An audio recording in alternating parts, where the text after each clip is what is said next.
Hi and welcome to Discovering China. I'm Alina Wang, and coming up on this week's show, the Khám exercises of Falun Dafa celebrated across the world on Falun Dafa Day, and famous mothers of Chinese history. May the 13th was Global Falun Dafa Day. Practitioners of the Chinese spiritual practice celebrated the occasion with activities across the world, including New York. We went there to find out what it's all about. May the 13th is World Falun Dafa Day. It's the 21st anniversary of Falun Dafa, also known as Falun Gong, being introduced to the world. People in over 100 countries have been practicing Falun Gong since Master Li Hongzhi first publicly taught it on May 13th in 1992.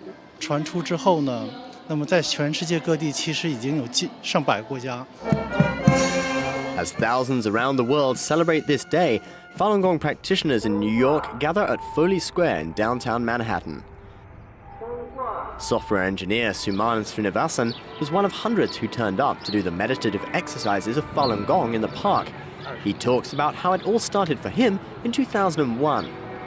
There was a practice site at my university. I was going to school at University of Florida at that time. And someone handed me a flyer, and I saw truth, compassion, tolerance. I saw the fact that it was free, which for me as a student was, pretty important because the other classes, like even yoga classes, were pretty expensive.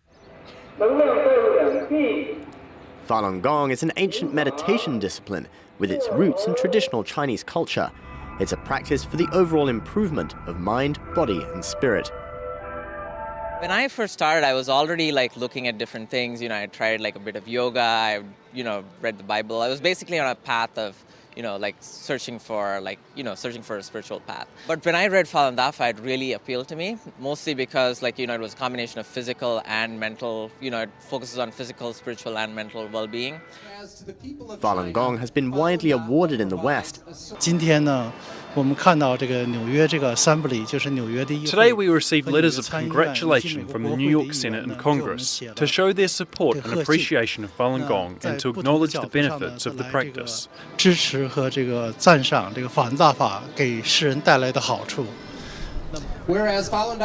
13 New York State senators convey their greetings. World Falun Dafa Day event host Liam O'Neill reads part of their message. Whereas, this legislative body is justly proud to commemorate the 14th annual World Falun Dafa Day celebration. Srinivasan says the practice has changed his life. When I started practicing, I was, in my late teens. I was a very rebellious kid, right? I was fighting with my parents, a lot of control issues. And as soon as I started practicing, I was like, wow, I really need to be respectful to my parents, do a good job at studies. The practice has also helped with his health. Also from a physical perspective, I was able to concentrate better. I had headaches, stomach problems, a lot of physical health problems since I was a kid, and they were all gone within 2 weeks. So Falun Gong teaches truth, compassion, and tolerance. Srinivasan says these principles led him to take more responsibility in his life back when he was a student at the University of Florida. So one of the things I did was I actually started searching hard for jobs, found my own paid job a few months later. That time too, interestingly enough, I no longer was interested in parties. All I wanted to do was be a good person, help others, work hard. For the celebration, Foley Park is transformed into an outdoor theater, with Falun Gong practitioners displaying their skills in traditional Chinese arts, as well as a performance by the Divine Land Marching Band, a band made up entirely of Falun Gong practitioners. Although New York Falun Gong practitioners enjoyed celebrating the beauty of the practice on this sunny spring day, not all practitioners in the world were able to celebrate.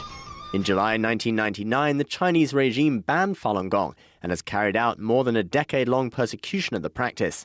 This persecution was accompanied by propaganda to defame Falun Gong.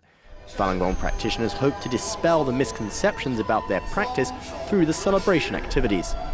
I think it's great because it lets people know what Falun Gong is, right? I think there's still misperceptions about what Falun Gong is, what it is. There's a lot of lies that the Chinese Communist Party has put out there that people, really don't have any clue about what it is. And I think a group like this, like a large group of us practicing in New York, will help New Yorkers and whoever sees this to know what Falun Gong is, how peaceful it is, that it's just a peaceful meditation practice, and it's being, for no reason persecuted in China today.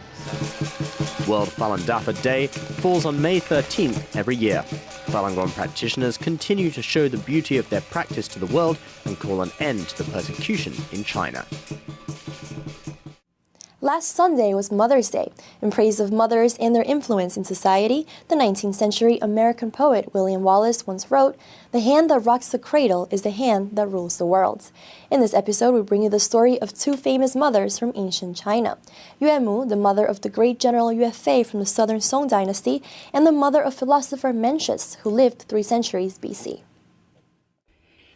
Ancient China has many notable women who were mothers to famous individuals in Chinese history. Through their virtuous upbringing, wisdom and support, these exemplary mothers helped to shape the destiny of the children and the nation. One famous mother was Yue Mu, the mother of the great general Yue Fei, who was born in 1103 towards the end of the northern Song dynasty. Yue Fei's parents were humble farmers in what is today's Henan province. When Yue Fei was a young man, China was constantly attacked from the north by the Jurchen army. At the time, the Song imperial court urgently needed soldiers to defend the country. One story has it that Yue Fei was so caring and loyal to his mother that he was ready to stay at home to look after her instead of going to war. But his mother would not let the son do that. Knowing his son was torn between loyalty to the country and filial piety for his mother, Yue Mu encouraged her son to embrace the honor of defending his country. To inspire her son, she tattooed 4 Chinese characters on his back. Jin Zhong Bao Guo. It means to serve the country with loyalty. With his mother's blessing and unwavering support, Yue Fei joined the army and later became one of the greatest military generals during the Southern Song dynasty. When his mother died in 1136, Yue Fei took leave to respect the mourning period. But he was called back for duty to fight in a battle against the Jin dynasty in the north. Today, General Yue Fei is a symbol of filial piety and loyalty. His mother is revered for the significant role she played in shaping her son's destiny. Ancient Chinese history has another famous mother. She is Zhang Shi, the mother of Mencius, one of China's greatest philosophers who lived during the 4th century BC. When Mencius was still a child, his father passed away. His mother had to care for him alone, and although they were very poor, this did not stop her trying to find a good environment for her son's upbringing. One story has it that Mencius' mother moved house 3 times before finding a suitable home. The first home was near a cemetery. She noticed young Mencius imitating the mourners in funeral processions and realized it was not a good environment for her son. So she moved near to a marketplace. But when she saw Mencius imitating the traders' haggling voices, she decided to move again. She didn't want her son to behave like the traders, as in ancient China, merchants and traders were considered the lowest social class. Mencius' mother then moved to a house near a school. When she saw Mencius imitating the scholars, she was assured that it's the right place to bring up her son. Inspired by the scholars, young Mencius went to study and grew up to become one of the most famous Confucian scholars. Today, the expression Mencius' mother 3 moves, or Meng Mu San Qian, in Chinese has become a well-known Chinese 4-character idiom.